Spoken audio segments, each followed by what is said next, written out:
Let's play some trivia. Chris, what cigar manufacturer was founded in 1895 and has roots in Cleveland, Ohio? J.C. Newman. That is correct. Second question. Yeah. Which cigar manufacturer still produces cigars in their 112-year-old factory in Tampa, Florida? J.C. Newman. Correct again. Yep. All right, last one. Okay. Can you go 3 for 3? Probably. Who are the creators of the Diamond Crown, Brick House, and the American Cigar?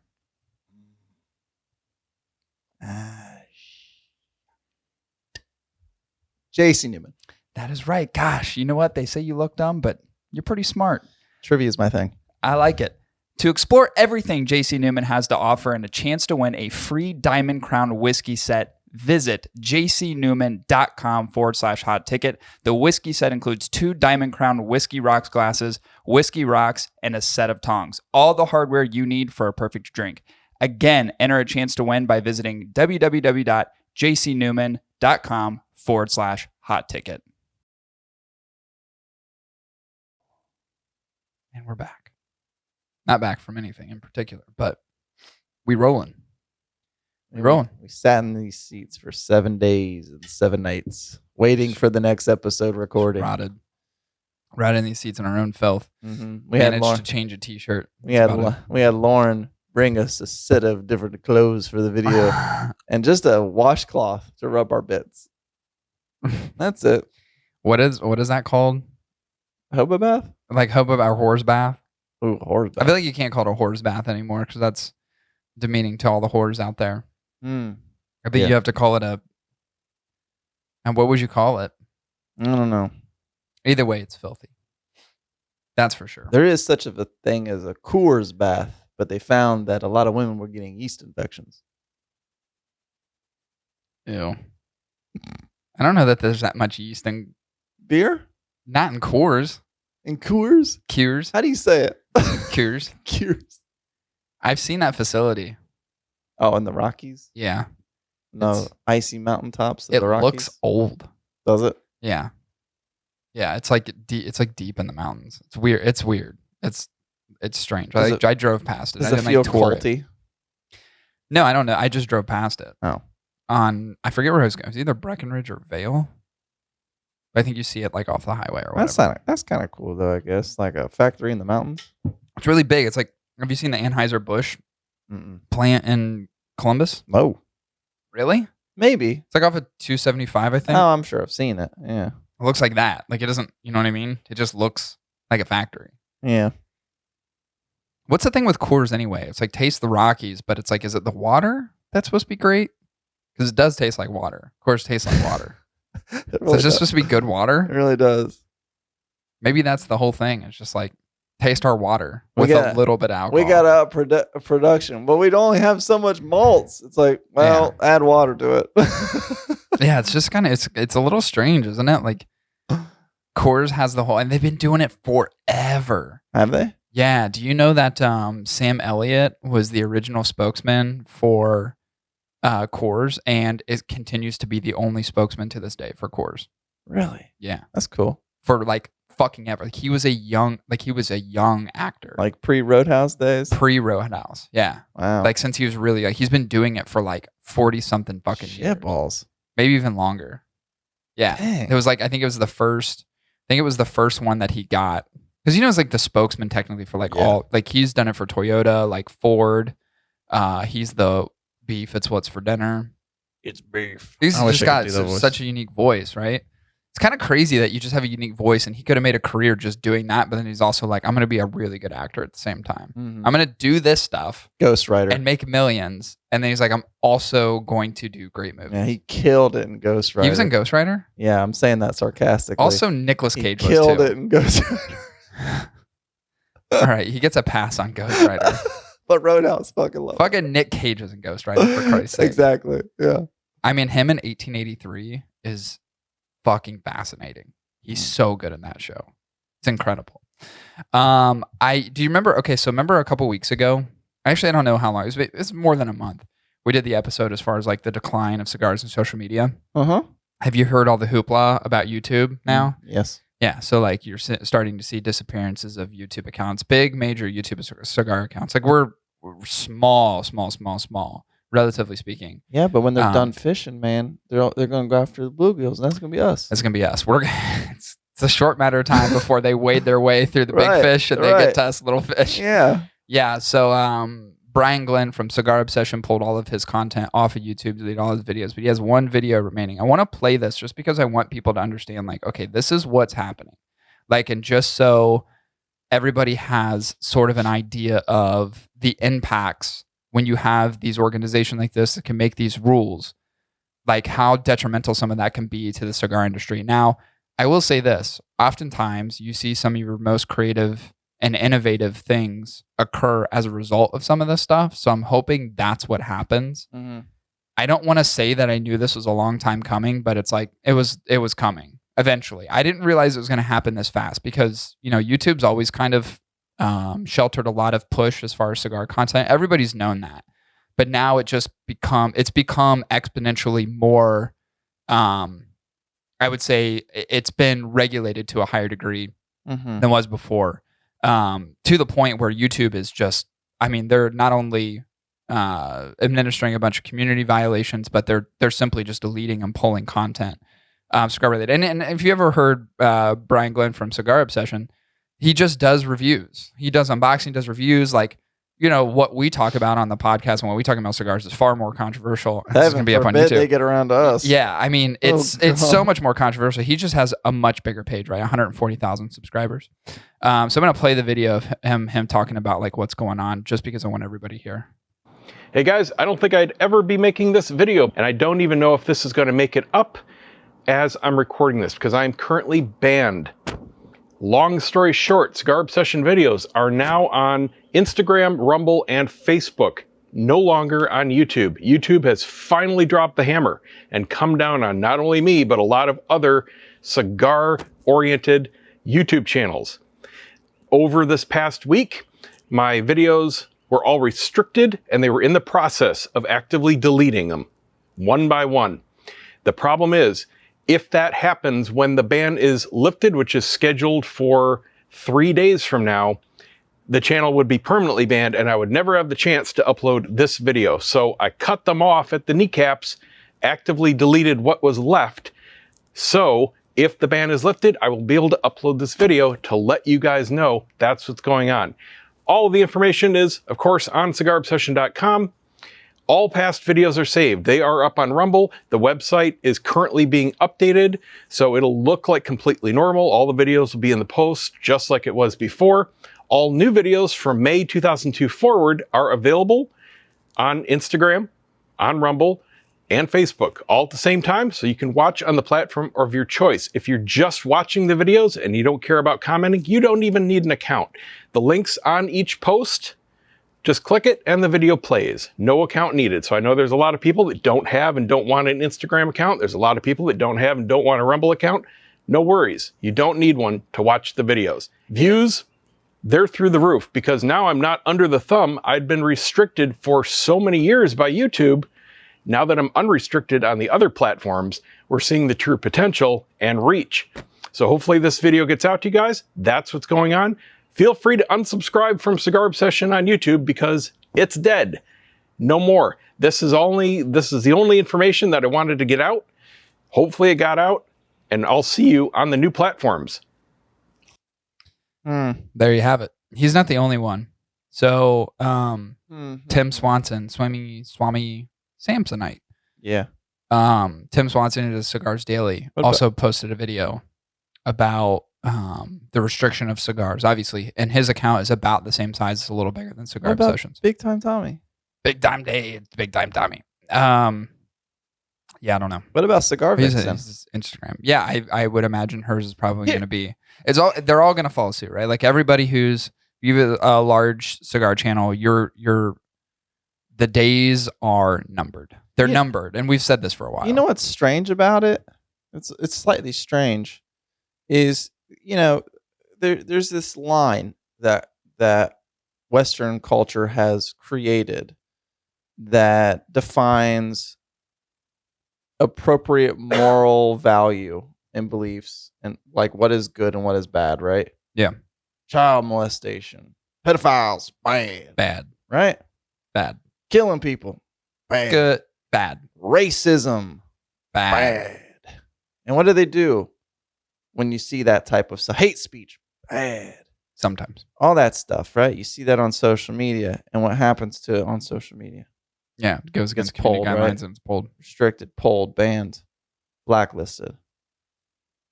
Doesn't it kind of seem at this point, because of the nature that culture has put on the use of tobacco products, That we're becoming China? Yes. that tobacco is now considered a moralistically bad thing, that now it is being censored and shut down? But what's crazy is at the judgment of probably a handful of people. Yeah. You know what I mean? Like it's not like there's millions of people screaming no more cigar content. There's millions of people You just don't watch who are it. screaming no racism, Right. no hate, no discrimination, no murder, no crime. Right. There's millions of people that scream Right. that. There isn't any amount of people other than maybe a handful that are going, dude, we can't have cigar content anymore. Karens. Maybe, but even then, they may be disappointed in it, but not screaming from the rooftops. Well, they'll go to their manager at the local. And Oh. I think it's interesting because, you know, like and Brian Glenn has had this ongoing battle for such a extended period of time. Like literally, I've seen videos where he's talked about this stuff for a long time, being banned and videos getting pulled and the whole thing. And it was obviously going to come to a head and it was going to come to an end. And I would say Cigars Daily is right around the corner. And it's good that they've built their own platforms and they've got their material out in other places. But YouTube is the largest social media network. It's just a fact. I mean, engagement, interaction around videos. YouTube, it serves as more traffic, has the largest server base in history. Statistics on YouTube is 80% men. Really? Swear to God. It's craziness. Yeah, that's kind of weird. Well, you can look it up to verify, but from everything I've seen and I heard, like the women. but it is Yeah. predominantly a male. Yeah. Well, then when you think about cigar platform. smoking, obviously being predominantly male. And here's the thing, like, I get that there's other platforms and again, good for them for, you know, creating websites and then being able to host and do all that. I But take it's that just, back. it's not the same thing. Yeah. And what I'm trying to articulate just in this is that you're going to continue seeing this. Like Yeah. this isn't going to go away from platform to platform, and you can migrate to Rumble and you can migrate to Truth and you can migrate to more open, I would say, platforms that are a little bit more unrestricted, a little bit more open to certain kinds of content. Mhm. You're going to see that migration, but it's still not YouTube. No. And I think, and this is what I want to point out. This is my beef with social media in general, is that at any given time, someone can just make a rule to restrict the things that you post. We've seen it. We've talked about it as far as cigars. We've seen it. We're currently seeing it. Like it's See not it even right a now. vote. It's just like It just happens. They someone has the authority to they like, induce a rule and you've got to follow the rules. And, you know, even recently, I mean, you think of like you've seen like the content that I've been putting out and the content that you put out. I just got to the point where I was like, I'm going to put out the shit that I want to put out. Like before I was generating content because, you know, posting things, not necessarily that I didn't like it, but I was doing it to like serve a certain purpose as far as like building a following, and that following, of course, migrating to the podcast. Now I'm just kind of putting shit out that I like to put out, and I don't give a fuck what anyone else thinks. Mhm. And if you like it, great. And if you don't, and it fucking rubs you the wrong way, also great, because the reality is all this shit's going to come to an end anyway. So who gives a fuck? it's like watch the world burn type of thing. Kind of like I'm just at the point where I just don't care. Like it's like I'm just going to fucking do what I want to do. You just gotta be Put you. it out. Yeah, I'm just going to be me. I'm going to put out the shit that I like to put out, and I'm going to make fun of people, and I'm going to do the reviews. I love doing the quick reviews. It's like Mhm. one my new favorite thing to do. Just like 1 minute of just like boom, boom, boom, quick reviews. They're really fun to do. And I'm just going to keep doing that shit until Instagram decides and other social media platforms decide, bye-bye. It's done. Like we're just not even going to push the content. We're going to restrict the content completely, and you can't do anything with cigars. Yeah. And that's just kind of where I'm at. And you know, with YouTube doing this, obviously in the cigar world, and you'll see it kind of creep into other spaces as well. Cigars is just one. I guarantee alcohol industry is next. You're going to start seeing that stuff just kind of go away. And, if someone builds another platform in which is as robust as YouTube and as open as YouTube and as easy to use as YouTube, great. I suspect that's probably not going to happen anytime soon or in the short term. But I think it's important for people to understand. It's like if you've been getting your content from YouTube, cigar content specifically, obviously, Brian Glenn has a very large YouTube page. So does Tim Swanson. Their YouTube pages in terms of cigars are the two biggest. And they're not huge comparatively. If you're comparing them to other industries and or just YouTube pages in general, 140,000 subscribers isn't as big as a lot of things that are out there. But for the cigar industry, that's massive. That's pretty and so big, it's a really big impact on their pages. And unfortunately, the only way that you can support them, you can't support them on YouTube anymore, guys. Like you got to go support them on these other sites, and I encourage you to do so if you like the content. It's not. I would say this is not the easiest migration if you're accustomed to looking and interacting on YouTube on a daily basis. It's sometimes a little uncomfortable to kind of migrate to something else and get used to it and build a habit out of it. But if you like the content, I'd suggest that you move over. YouTube's just going to turn into this place of like, hey guys, in this episode, we're going to do 1,000 jumping jacks with our eyes closed. Like it's just going to be these. It's kind of already done that to a degree. Yeah. It's already, dude, you realize like how I have no tolerance anymore for like anything on social media. Like I see I always love just trying to put out good content. Yeah. Like always wanted to engage, always want to interact. Stuff that, especially in cigars, stuff that's very meaningful. You see the shit now in cigars, it's a fucking joke. It's all a fucking joke. Everything's a fucking joke. It's annoying. I watch it and I see it, and I don't blame anybody who's creating content because they're going with the flow, right? There's the change in the tide that Instagram has forced upon everybody. So everybody's kind of trying to ride the wave, and they're trying to build following as a result. But everybody's jumping on that wave. They're surfing down the way. And here I am at the fucking back of the crest going, nah, I don't want to go down that wave. I'm going to do my own thing. Yeah. It's just fucking annoying. But anyway, I'm going to get off my soapbox. We do have other stuff to talk about. I wanted to go over this real quick. Chris, you saw a little bit of the headline of the article, and this is actually from 2020, but I just saw it today and I thought it was hilarious. Australian bartender found, and I'm going to ask you a question. Okay. The Australian bartender found ATM glitch and blew $1.6 million. So this guy, Dan Sanders, is a bartender, I think in Australia, and he found a loophole at an ATM that allowed him to basically just withdraw money out of his account that didn't exist, basically pulling money from the bank, but not necessarily his money. And he accrued over $1.6 million over a period of time. Blew it on a bunch of crazy shit, which we were talking about earlier. Fucking private jets, yachts, bottle service, all this stuff.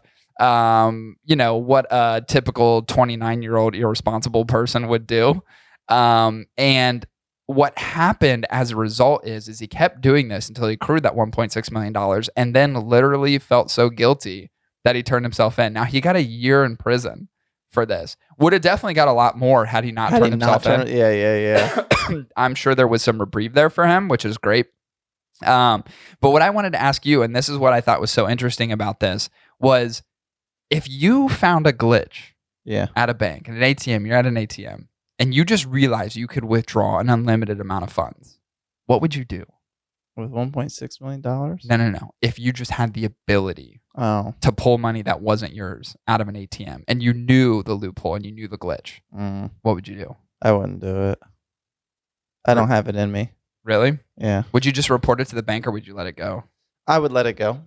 Really? Yeah, because there's going to be someone else that's going to come in behind and, let them make that moral judgment. My moral judgment was like, that's not right. I'm not going to do it. Now, to be fair, I feel like this is a kind of a gray area because in a lot of ways, banks are crooks. So what you're thinking is like a Robin Hood scenario? Robin Hooded it a bit. What if in a turn of irony, the bank was called the Robin Hood National Bank? No shit. That'd be fantastic. Because I find it incredibly ironic that your money is not even physically tangible when you put it into a bank. Yeah. You can't just go to the bank and withdraw all of your assets in physical form. You have to go through this process of digital transferences and all this stuff and these ledgers. And it's like, dude, the minute your actual money, if you had dollar bills, the minute you put that into a bank, Yeah, that's true. it literally goes away. Well, you've seen crashes of banks anyway. Back in, obviously, there's government regulatory processes Yeah. that keep your money protected. But way back in the day, in the early 1900s, people lost money that they put into banks. Yeah. So in a way, I feel like it is not in my willingness to be Robin Hood, Okay. but it would be pretty fucking ironic to take $1.6 million out of a Yeah. bank and then put it to something that is so philanthropic. Like, Yeah, what if you donated it? that's what I'm saying. Like, what would the bank you do? just took $1.6 million. Like, hey, on behalf of Wells Fargo, I'm donating $1.6 How crazy that would be. million. And how shitty would it be the bank if they were like, if you sent it to some really notable charity and the bank's like, we're going to need that 1.6 They won't million ask back. for it back. Dude, that would They'll be, look that like is, assholes. that is a true Robin Hood. Yeah. That's a true Robin Hood scenario. So that would be If there's interesting. going to be any action, it'd be that. Yeah. It's just like, hey, on behalf of fucking, I don't know, Fifth Third Bank, I'm donating $1.6 million. Yeah. Do you find it odd that they didn't find him before he said something? Well, I just think like it's a digital transaction at an ATM. So how did that not get caught right then and there? Yeah, it is really strange. Like, how does Australia work? Yeah, it is. It's very strange. Is it a bunch of crocodiles behind a computer going looking for fucking weird line item expenses? Yeah, it is. It's like no one noticed it. Yeah, like how does that not get flagged? Like if he had $20 to his name, but he was able to pull out $2,000 at a time. Yeah. Like how is that? I just don't even know how that's possible. Yeah. I am curious about the loophole. I didn't want to read too much into Was it, but I Jim do the think it's kangaroo interesting. off that day and he missed that flag? Like I don't get it. That is pretty funny. Next one. This one's cool. I read this the other day. Morning Jolt, cocaine stash amid coffee beans bags in Swiss warehouse. So this is actually an espresso. So it was an espresso warehouse over in I believe Switzerland. Mm-hmm. And the Swiss police, confiscated over $50 million of cocaine stashed in coffee beans. Now, Nespresso came out and said, which I think is funny, our coffee beans were unharmed. They're fine. Could you imagine taking an influx of cocaine and coffee and caffeine at the same time? That'll get your heart going. So it's just stashed among the coffee beans. But it was a $50 million seizure, which is pretty fucking crazy. Think about how much money that is in cocaine. And they said the cocaine seized is an 80% degree of purity. And it was poised just to be shipped into the European market. Now, there's other ports in which cocaine has come through, like Spanish ports. There's a couple different ports where they get those continual seizures, but nothing like this in Switzerland, which would only tell me Europeans like to party. Yeah. It's a lot of cocaine. They gave- actually estimate that it's $11 billion industry within Europe is cocaine. Damn. Is that nuts or what? It's giving me a great idea. Yeah. Listen, there's a lot of debate on this topic. About cocaine? Yeah, well, that. Legalization? But even this about cigars. Dude, no one can even fucking tell the difference between mold and cigar plume. So my thinking is, Cocaine. when you package up those cigars and you say they've been aged for 15 years, you just sprinkle that fucking cocaine on them and you package those motherfuckers up and you send them across borders. Yeah, they'll stick And when to that people oil. look at them like, what is this? Like, That's dude, just this is plume. this cigar plume. It's what is indicative of it being a very well-aged cigar. And people are like, oh, well, that's pretty cool. Yeah, and it's just fucking It's fucking cocaine. littered with cocaine dust. Yeah, that'd be pretty crazy. If you were to ship that amount of cocaine into a country, how would you do it? Do you think coffee's a way to go, or is there a better way to go? Hides the smell. I don't know if cocaine has a smell, though, does it? Is there cocaine Maybe dogs? you find 50 million people and just, Is there cocaine dogs? oh, fuck yeah, there's cocaine So dogs. you got to mask it with something strong. I think right? that's why he was in coffee. Yeah. That's why I sent espresso beans. Yeah. Huh. How would I do it? Mm. Huh.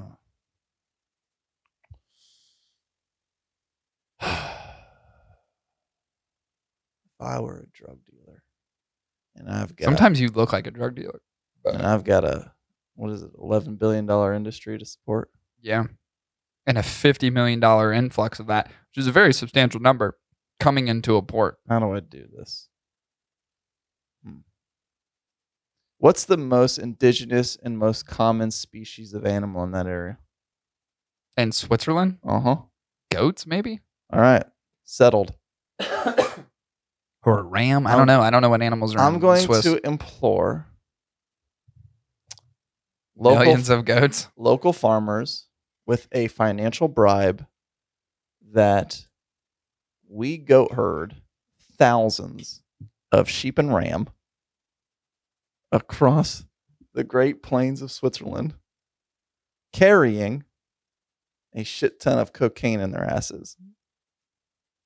I like that. And we'll just herd them, the sheepdogs, hundreds of miles until we get to a country that they go like, hey, welcome, like Netherlands. Maybe we'll take it to Netherlands. They don't give a shit. And That's true. We'll travel to the Netherlands, a great migration of ram and sheep with a shit ton of cocaine up their asses.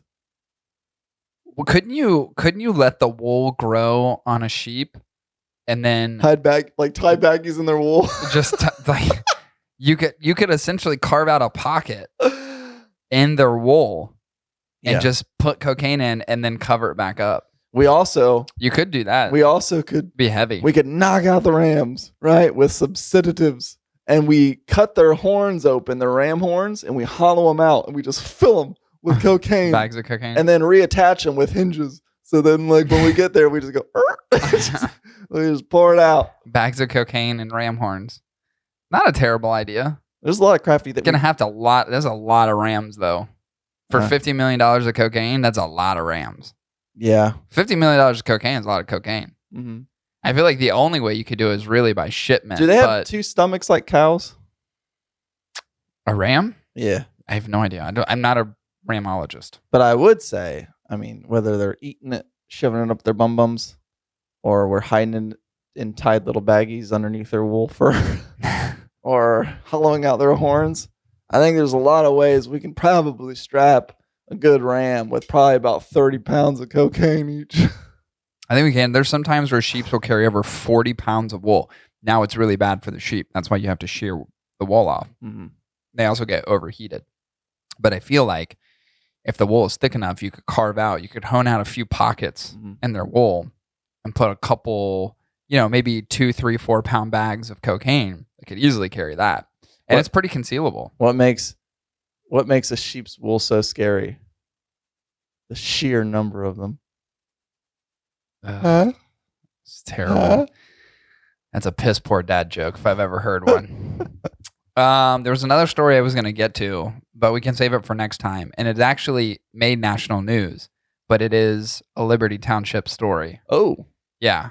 So it is where I live, Lakota School District. But we'll get to it next time because it'll still be relevant. It just happened like a couple days ago. But anyway, let's do this. Let's take a break. We have a cigar review today, which I'm pretty excited about because we haven't reviewed a Warped cigar in quite some time. And we're reviewing the new Warped La Hacienda First. Is it First Growth?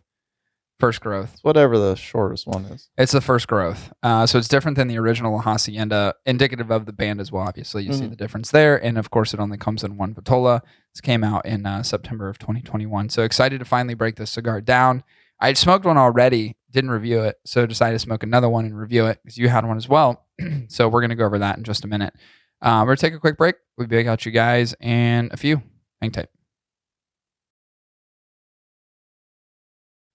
I'm getting to the point now, my age, my health, the fact that, I've gotten all this social anxiety that I don't even want to leave my house anymore. The thing is, I still want to smoke cigars at home, but I sure as shit do not want to leave my home. Yeah, well, you're perpetually sick, so there's a societal responsibility that you have as well. I just wish there was some way for me to buy cigars without having to think about it. I think I have the medicine for you. My cigar pack.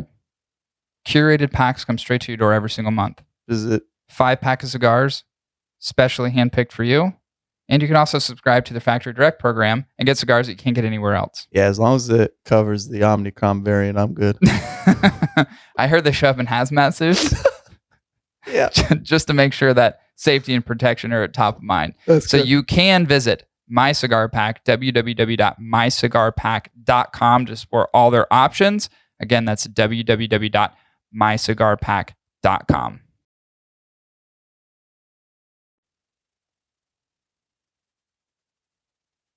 All right, we're back. Here we go. It's that time. Another review. Pretty excited about this one. Looking to review this cigar for a while. And I'm sorry I keep coughing. I'm sorry. I don't know what the fuck's going on, but I keep coughing. It's like I got this like little, I don't know. It's like something in my throat. You got COVID, bro? No, I do not have COVID. I can't get COVID. I'm O positive. It doesn't mean I can't get it, but I'm 50% less likely to get it. Because you're O positive? Yeah, you didn't know that? No. Yeah, look that shit up. Yeah, if you're O positive, you're 50% less likely to get COVID. To What if COVID. what if you have no blood? But you ain't gonna get COVID, but you're also not gonna be alive. So there's that.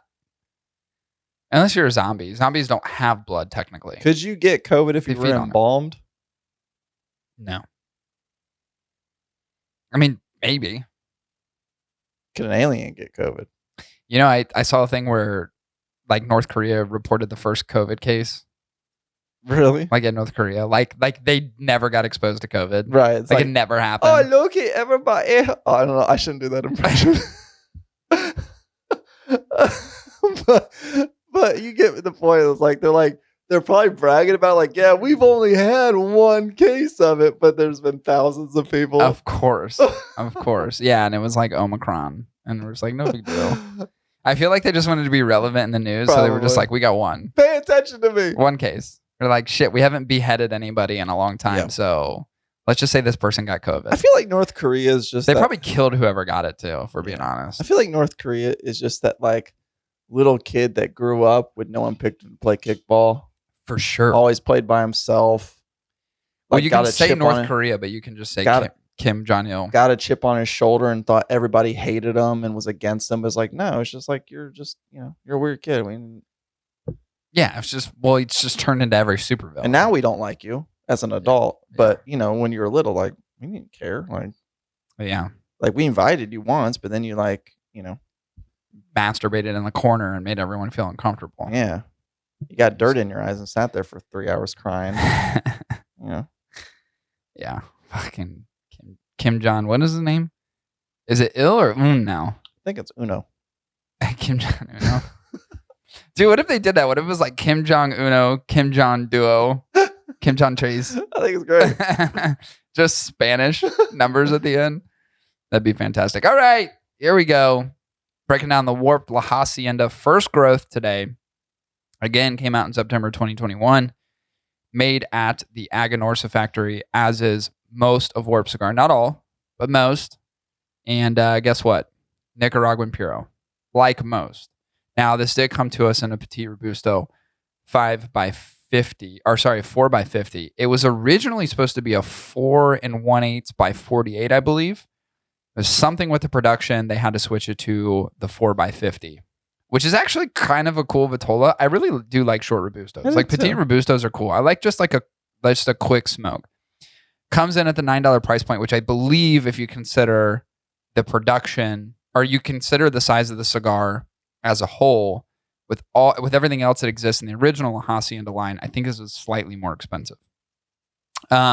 Some of the differences, so this is supposed to be, as I've read it, an amplification of the original La Hacienda. So what Kyle Gillis did was used stronger primings in the cigar to give it more of that pepper, more of that robustness, more spice, more impactful flavor. So it's supposed to amplify it to a high degree. That was the intentionality around it. But we're going to get in the breakdown of the cigar and we'll let you guys know our thoughts. So let's get it started. Chris, as always, we're going to start with the construction of the cigar. What'd you think? Well, my brother caramel colored wrapper. I really dig the Vitola too. I think a 4x52, 4x50 is a really interesting Vitola. It's not a very intimidating looking cigar. No. Like you almost go like, oh, Just a little bit. it's like a baby. So you handle it with care. Maybe you think it's fragile, but you don't have to really treat it as some fragile little baby because it's not squishy. It's a very firm cigar. And it had kind of mild veins running through the wrapper. I haven't had a La Hacienda in a while, but it looked similar. Looked very similar if I can recall. Mm-hmm. And I had kind of like this black marbling specking that I kind of saw in places on the wrapper, but it had this nice caramel color. But I think one of the cool things I really did like about the construction, because I think the construction overall was really, really good. And I hope they didn't fuck up such a Vitola. But I love the label too. That like blackish label. Yeah, it sets it off, huh? Dope, man. Yeah, I agree. I like the label a lot. I thought it was really well constructed. I like the original Hacienda label, which that a little bit of that aqua color. Mm-hmm. This one's cool that it's black. Yeah. Darker. It's a good looking short stick. Like when it doesn't make up for height, it makes up for class with class. You know what I'm saying? Yep. It really does. Yeah. A couple notes I made is, hard to kind of mess up a 4x50. So it is a really good looking cigar. Wonderfully produced. Like I always notice certain things on the cigar. Like I'll look at the cap structure first. I'll look, okay, is it gritty? Is it smooth? What kind of oil expression does it have? And just kind of like taking it all in appearance wise, right? And this cigar is like, if you're to say, okay, what would a really good looking cigar look like? You would cite this cigar as an example. Mm-hmm. It was very smooth, slightly oily, not overly oily. It has a nice sheen to it. It's really kind of medium in color. It does have like, to me, in the light, have like hints of red a little bit, had that reddish hue, like a Colorado a little bit. But it's just so well made. Like the cap structure. I was just looking at it, I was like, God, this is so nicely done. Aganorsa does a pretty good job across the board of doing that, even though they contract for literally fucking anybody who will throw them money.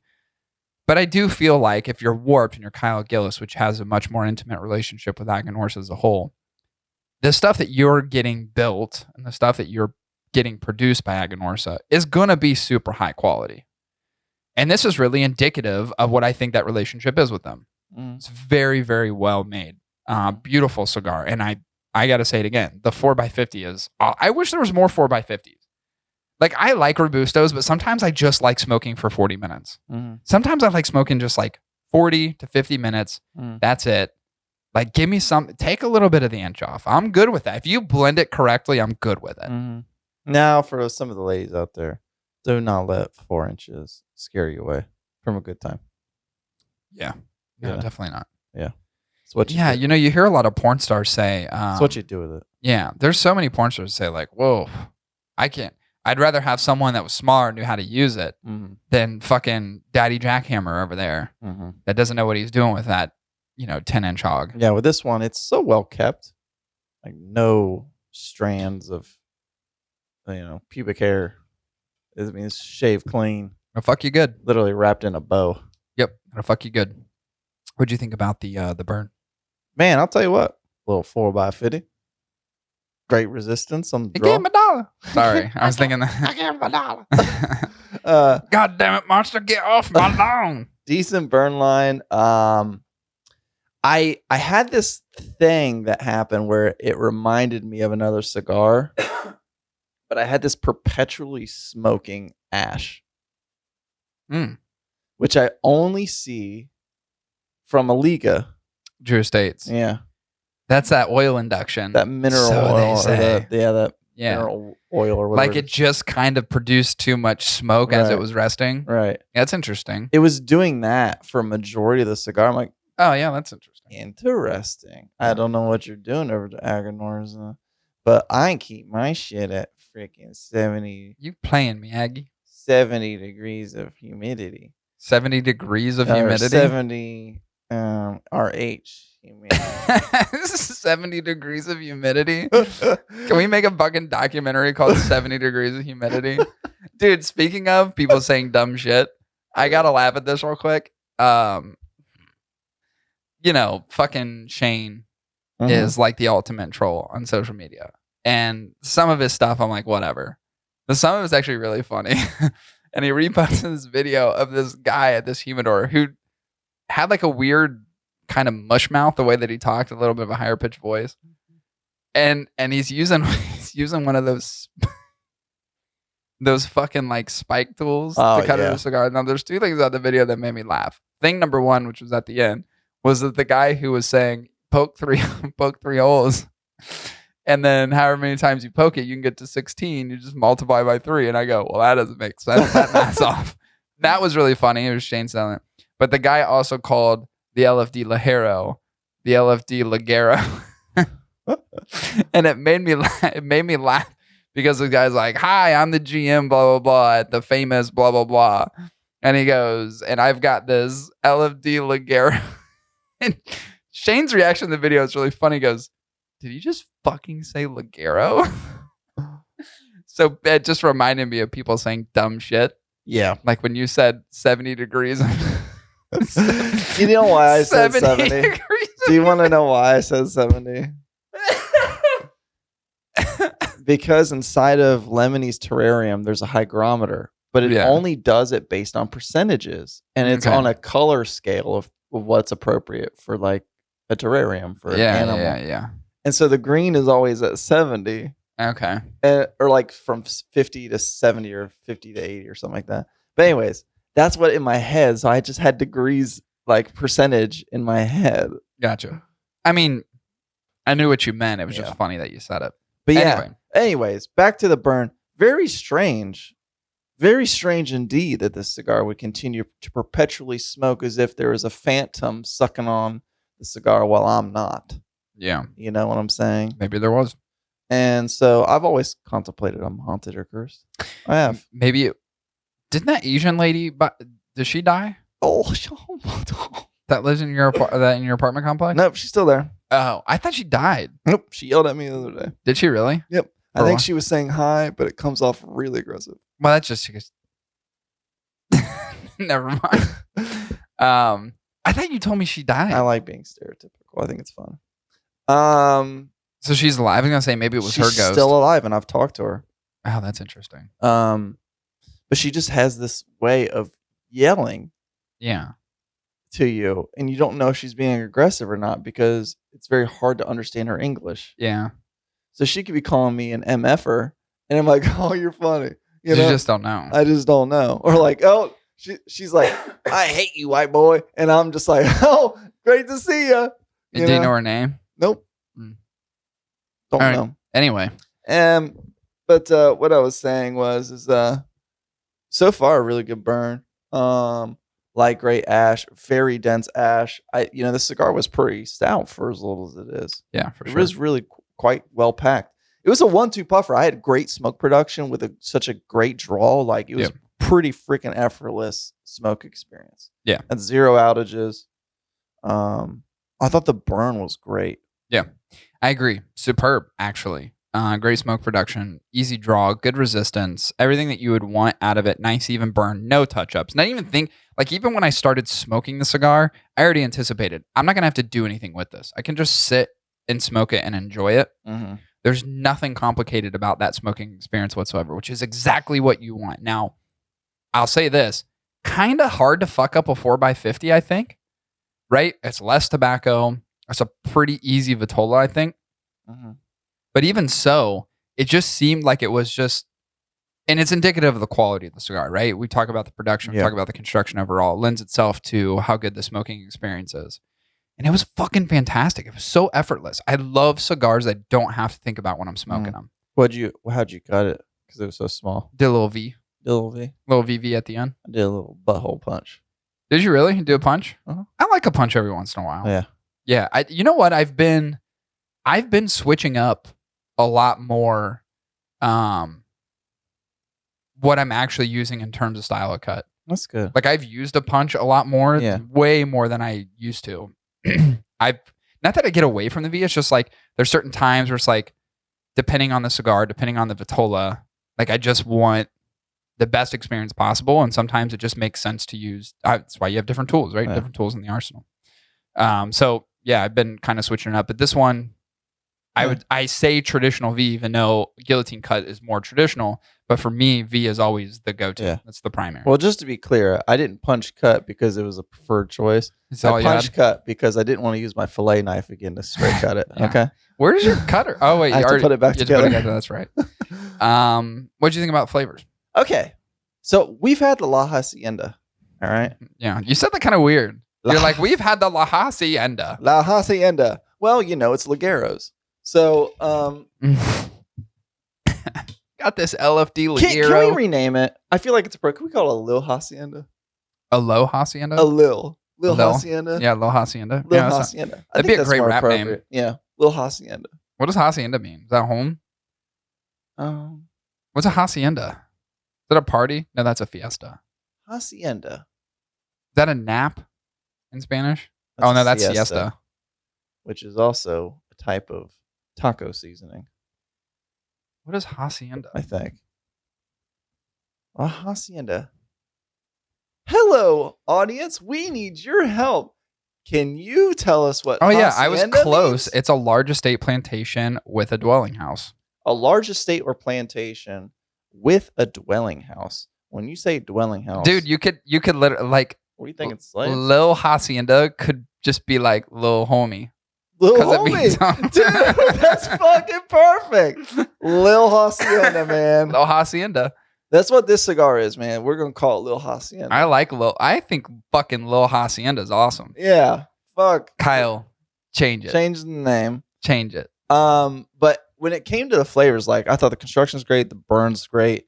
On the initial draw, you mentioned that they were trying to up the ante of complex flavors, including the spice. Really just trying to amplify the cigar as a whole, Okay. as I could tell. On initial draw, I got a pretty prevalent blast of like fruity and bitterness and earthiness on the initial draw. And it quickly went into where I started getting some more of that pepperiness spice. Yeah. But that first one is like that. Even with it being toasted, it was just a nice rush of like sweet and bitter and earthy. I'm like, that's pretty interesting. I like that. And then the spice came up, but then it was kind of like that for a little bit, probably for like, I don't know, 13.265%, something like that. Yeah, makes sense. But it did have this kind of medium spice underlaying tone for a majority of it. But I think what was so interesting about this cigar, I mean, we're talking about a 4-inch cigar here. Mm-hmm. But I was constantly getting these slow waves of like fruity, sweet bitterness, and then like these earthy, savory tones. And it was just like this, but it was very slow graduation into these varying degrees of flavors. Yeah. Like it was like just slithering across both borders, of those two different styles of flavors. Mm-hmm. And it was really enjoyable. It wasn't drastic, but it was just like a gradual change through all 4 inches of it, But I think what was more interesting is how much it does, I think, gradually change within that 4-inch cigar. And the fact that it somehow lasted like an hour for me. No, that's good though. Like There's a lot of tobacco in there. there though. was a lot of It's tobacco. pretty dense.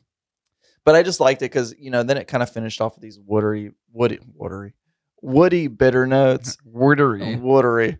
And some spice at the end. And it was just like, oh, that's a nice closer. I really liked that. I mean, I didn't expect to get so much of that fruitiness in the initial, and I didn't expect for it to last long either, because it's 4 inches. Like when I think of 4 inches, like everybody kind of adores that middle, right? If you're going to love a cigar, you love that middle. Yeah. But we're talking 4 inches here. Yeah, the whole thing's a middle. The whole thing's a fucking middle. Yeah. So, because by the time you get through all the toasting of your foot, the harsh burn that you might have applied to it, then you start to get into like a cigar that hopefully is burning a little bit cool, and you're not overdrawing from it. And Yeah, it is heating up. interesting to think about just the bunching process in such a small cigar. Yeah, Like you really, I think, have to be even more acutely aware of like how you're bunching to make sure that you get the flavors that you want. yeah, little petite hands too, man. Yeah. Oh, you have to have tiny hands for that Yeah. for sure. So I always imagine that people who like build Coronas or Lanceros Yeah, have to have little fingers. Yeah. You're What's- not going to see like the guy with the fucking banana hands rolling out of yeah. fucking What's Lancero. fingers in Spanish? Dijotos? Dijotos? Yeah, dijotos. Di- That sounded Asian. Dijochos. Every time I say something in Spanish, it just turns Asian. So- I'm like, oh, Dijochos. So little Dijochos. No, that's not what it is. Didojos. I don't know what we can call it. That, though. Making little hacienda. Little hacienda, little homie. But I liked it. You know, it wasn't a crazy roller coaster of flavors, but frick, it was complex. For what it was pretty freaking complex amount of flavors, and I think they worked pretty well. I don't think it was like a boy band of like 4 or 5 singers up there all competing for center stage. I feel like they all stepped in at their own times that made it an enjoyable kind of graduation of different styles of flavors. Right. So I don't know. I thought the flavors were great. I really do. For a little 4-incher, the flavors were awesome, actually. Yeah, I got a really, really punchy fucking pepper blast to the face at the onset. And it was actually like a little buttery too. It's like both those things combined when I first started smoking the cigar, which I thought was a very interesting combination. Which I actually really enjoyed at the onset.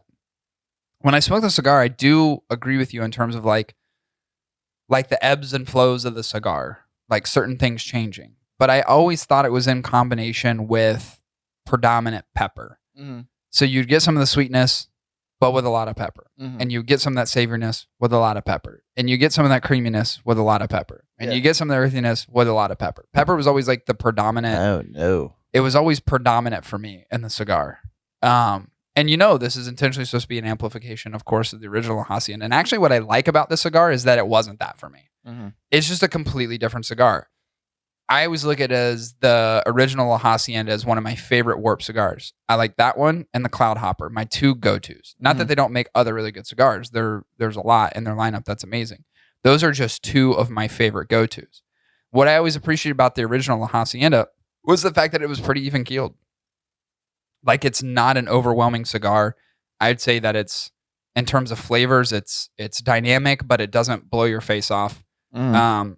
It's really kind of in that medium range. It's very enjoyable. It's like an everyday smoker.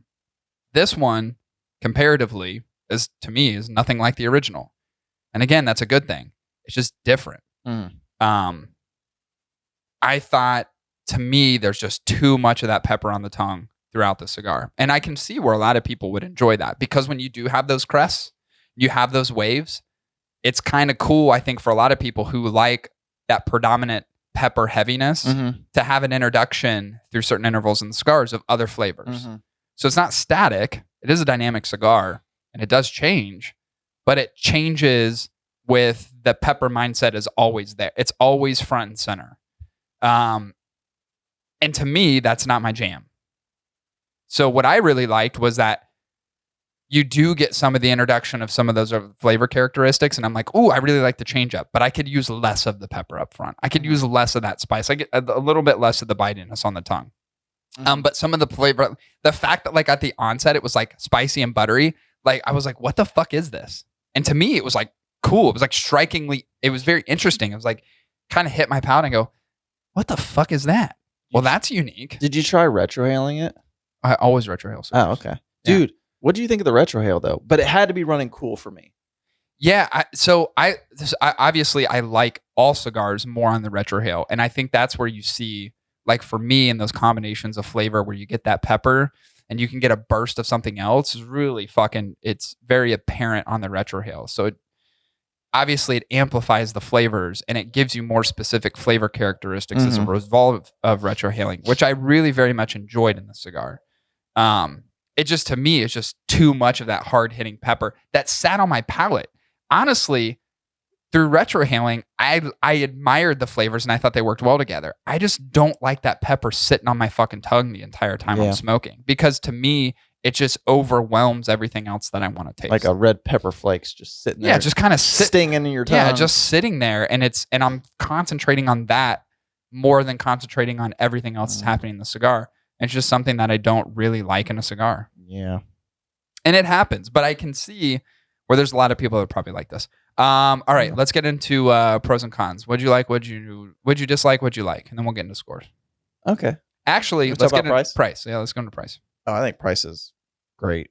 I mean, it's a really enjoyable cigar. And the fact that I was able to squeeze an hour out of it like $9, which is great. Yeah. $9. I wouldn't even scoff at. Yeah, I agree. I thought $9 is appropriate, especially because we've seen a lot of price increases. I kind of feel like that's an alignment.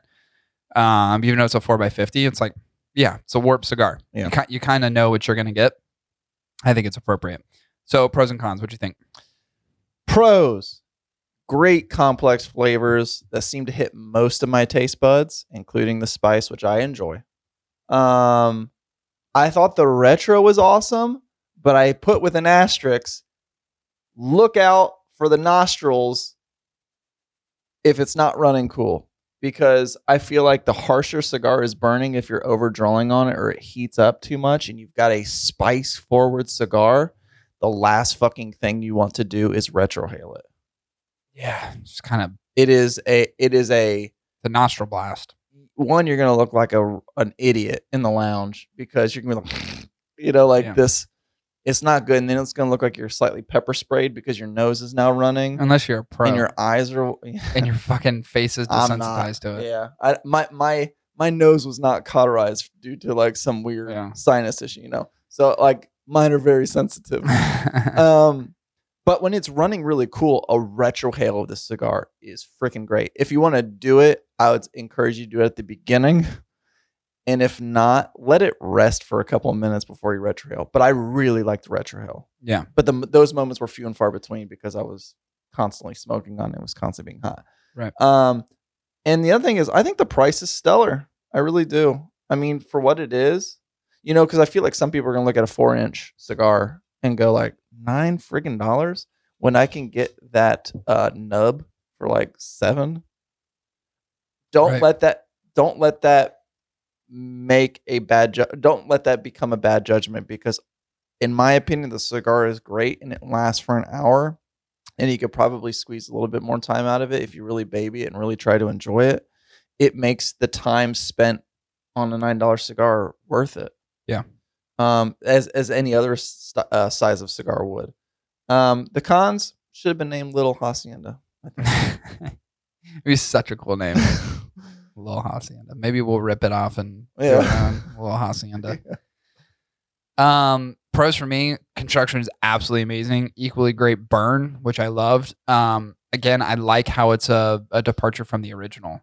I like that. To me, it's just characteristically so different. It's not even just an amplification. It's a completely different cigar. I like that about the cigar. I like that it just wasn't the original on steroids. Cons for me is the spice overload. I said that I know that it's intentional, but it to me is just too much personally. But I could definitely see a lot of people really liking that. If you like that component in a cigar and you like it long lasting, you'll fucking love this cigar. You'll fall in love with it. And then to me, it was dynamic, but it lacked complexity. When you have such an overwhelming amount of pepper, you lose a lot of the other things that I know could have brought to the forefront a little bit more. So to me, that was a little off about the cigar. Again, personal preference, but certainly it's up to the collective, consumer base to decide what they think about the cigar. Again, I think there's a lot of people who would really like this and enjoy the cigar. If you haven't had it yet, and a spice component is one of which that you favor in a cigar, you'll love this cigar because everything else that exists in it really does, in my opinion, the flavors parallel well with one another, especially if you like that forward spice component. So to me, it's not my favorite cigar in the world by any means. I, again, appreciate the Vitola, but a little too spicy. Yeah, I would. That is definitely an asterisk. Keep that in mind, people. Unless you're into the double Lagiros. Yeah. Let's get into score because we got to wrap this up. Oh yeah. Oh, time gets away from us, brother. It really does. It does. Oh. Now I'm all discombobulated.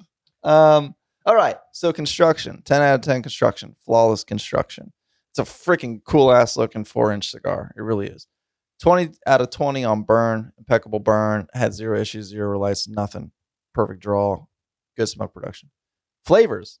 Right up my alley, to be honest. I like it. And I really babied it for that full hour. And I like the change-ups of flavor. And to me, it was very complex. But you get, as Cory would mention, and I would agree, you got to like some spice. You really do got to like some spice. 25.5 out of 30. Pricing is 0 because I think it's appropriate. Mine comes out to a 92.5%. Oh, wow. Great score. I got to fly through this. 10 out of 10 on construction, 20 out of burn. I only gave it a 23 out of 30 for the flavor because of the spice component. I thought it was good for, I thought the pricing was appropriate. They gave me an 88.3, a bit of a lower score for me. And that brings the total score to a 90, which I think is appropriate. And we'll say that as a recommended cigar. Yeah. There we go. We've done it. Got 20 seconds to wrap this up. What do you Good want to review. say? Yeah, That was done. What do you want to say in 20 I want to say you don't need to subscribe to us on YouTube because it's going to go away eventually. I've got 10 more seconds. Thanks for listening to episode 242. We'll be back to you next week with episode 243. See you, everyone. Oh, and bye.